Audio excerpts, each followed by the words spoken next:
He ended up in a situation with Big Thang. They was in there. I went over, spoke to my people from America. They had a VIP. Cole has VIP. I told him, yo, y'all leave that shit alone. He with me. He always gonna be with me. And we not doing that. This is a fire record. I like this. About fucking time. J. Cole just dropped his long-awaited album, The Fall Off, and it feels like he's moving on a whole different level from everyone else in the game. Fans have been waiting what feels like forever, almost a decade, for this moment, and now that it's finally here in 2026, people aren't just talking about the music.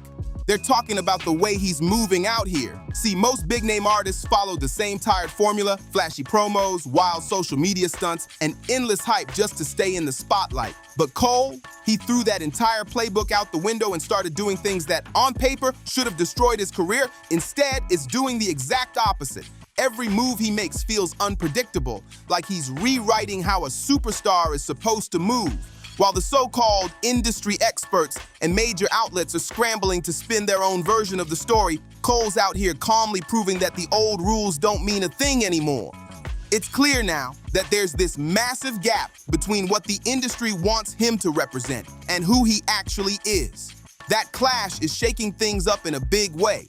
Executives are starting to realize they might not be pulling the strings like they used to. It's worth breaking down how this whole rollout even started, because the way J. Cole dropped this album has way more meaning than people first thought. The story behind The Fall Off goes way deeper than just a surprise release.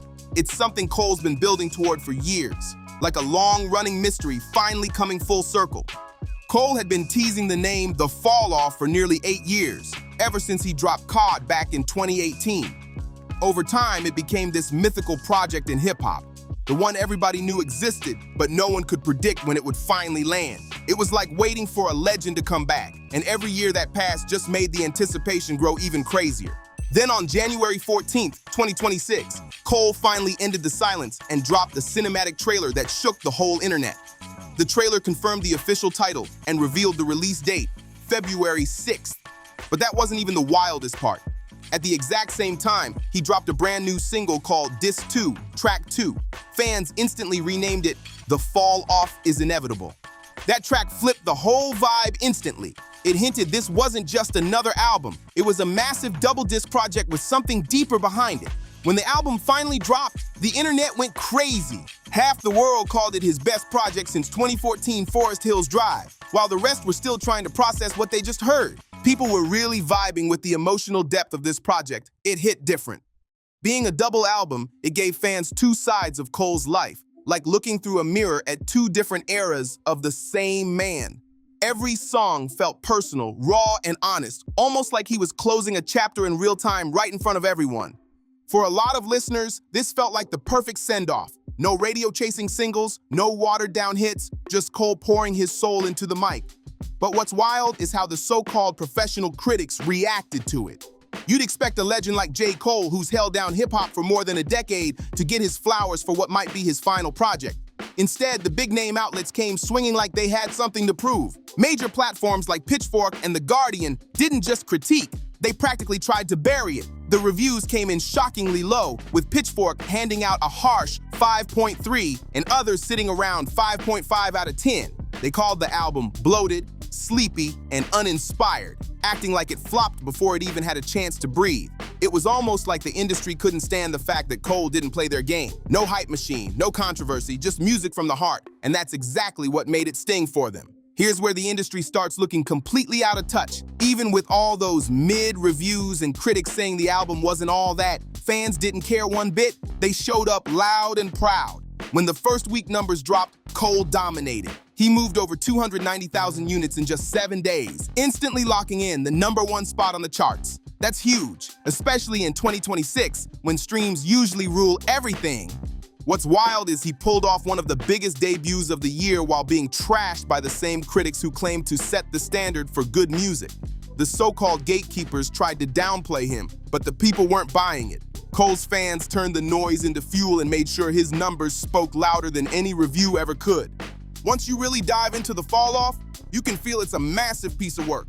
It's got 24 tracks, crazy for 2026, but it's split into two distinct halves that tell one complete story. The whole vibe is deep, personal, and straight from the heart. It's not about club bangers or radio singles. It feels like Cole's sitting across from you, just talking real life. The first half hits hard, gritty, sharp, full of that hungry energy from his come-up days. Then the second half flips the mood. It's calm, soulful, and peaceful, showing a man who's finally grown into himself. It's like hearing both the storm and the calm that follows. After all those years in the spotlight, most of the tracks on the Fall Off hit deep. They're emotional, reflective, and full of real-life pain and growth. One standout track, Safety, is built around a voicemail from a friend back home talking about loss and how much their hometown has changed. It's raw and heartfelt. Then there's I Love Her Again, where Cole treats hip-hop like an old love he's trying to win back. It's poetic, like a man making peace with the thing that made him who he is. And then comes What If, a track that really flips the script. Cole raps from the perspectives of Biggie and Tupac, imagining what it would have been like if they could finally make peace after everything. It's bold, emotional, and straight up brilliant. This whole rollout feels like Cole's biggest middle finger to the modern music industry. He didn't play their game for a second. Normally, when a rapper this big drops what could be their final project, you see it everywhere. Massive billboards, flashy Vegas parties, and labels forcing every track into viral TikTok trends. But Cole, he did the exact opposite. Instead of letting the industry run the show, he launched something called the Trunk Sale Tour 26. And it was wild. He literally pulled up to gas stations, college campuses, and random parking lots in spots like Greensboro and Atlanta. No velvet ropes, no fancy promo team, just Cole, his car, and stacks of albums in his trunk. He was hand-selling the Fall Off himself, connecting with fans face-to-face like it was 2006 again. That move alone said everything about where his heart really is. This wasn't some fake marketing stunt. It was real, straight from the heart. Cole actually brought out his original Honda Civic, the same one he used to drive back in 2007, before the fame, before the hits, before the world even knew his name. He even dropped a brand new engine in it just to make sure it could survive the whole trip. Pure dedication. There wasn't a massive stage or a security team pushing crowds away, none of that superstar distance. It was just Cole, standing by his old car, signing CDs, shaking hands, and talking with students like he was still that hungry artist pushing his first 100 copies. He even let a few lucky fans slide into the passenger seat of that Civic to ride around and listen to the Fall Off before anyone else heard it. Imagine hearing those songs in the same car that started it all. That's real connection right there. This whole move flipped the industry upside down. While labels are obsessed with digital drops, streaming metrics, and auto-generated marketing, Cole went old school. He brought back that classic mixtape era hustle. Hand-to-hand, face-to-face, $1 a copy, no middleman. He wanted to look people in the eyes and remind everyone that music still means something. By doing that, Cole proved his career was never built by some corporate algorithm. It's been powered by real people for 20 straight years. While other artists are battling for billboard space and viral moments, Cole's out here reconnecting with the roots that made him who he is. That's not nostalgia, it's legacy in motion. Cole pulled up to the dining hall at St. John's University, his old stomping grounds, signing autographs and showing everyone that you don't need $1 million budget to make a real impact. No flashy stage, no designer gimmicks, just him surrounded by fans proving that authenticity still hits harder than any PR stunt ever could. Even at the top of the game, Cole went right back to where it all started, reminding the world that he never really left the streets that shaped him. And even though everyone's calling the Fall Off his retirement album, the story's not over yet. Cole made it clear. He's not done with music, just done with J. Cole albums. In a recent Q&A, he straight up said his new passion is producing. He's ready to get back behind the boards, cooking up beats, shaping sounds, and helping the next generation of artists build something real. It's a full circle moment for him, for real. Before the fame, before the Grammys, Cole used to call himself therapist, and all he wanted to do was make beats. That love for production never left. It just took a back seat while he built his name as one of the greatest rappers alive. Now he's returning to that creative spark that started it all. And this time, he's doing it with decades of wisdom and experience behind him. Now that the Fall Off has made its mark, fans can feel that J. Cole's next chapter is already in motion. And it's shaping up to be just as powerful as everything that came before. Instead of chasing charts or headlines, Cole's been focusing on something way bigger. Building a legacy that lives beyond his own voice.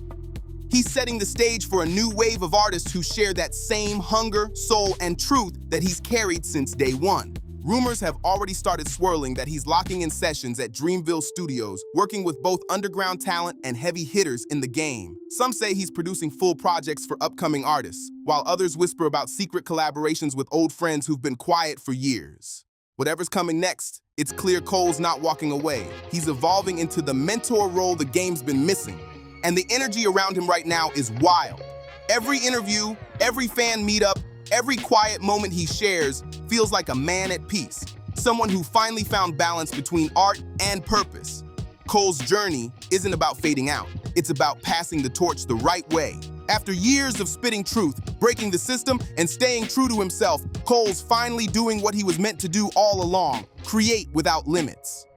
Whether he's behind the mic or behind the boards, one thing's for sure: this isn't the end of J. Cole's story. It's the start of something even greater. What's crazy is how the fall off didn't just close a chapter for J. Cole. It opened up a whole new conversation about what it means to be an artist in this era. The industry's been so caught up in viral moments, quick hits, and algorithm tricks that it forgot what real artistry feels like. But Cole reminded everyone that music can still move hearts, not just playlists. Now, fans are looking at their favorite rappers differently. People are asking, who's really in it for the craft, and who's just chasing trends?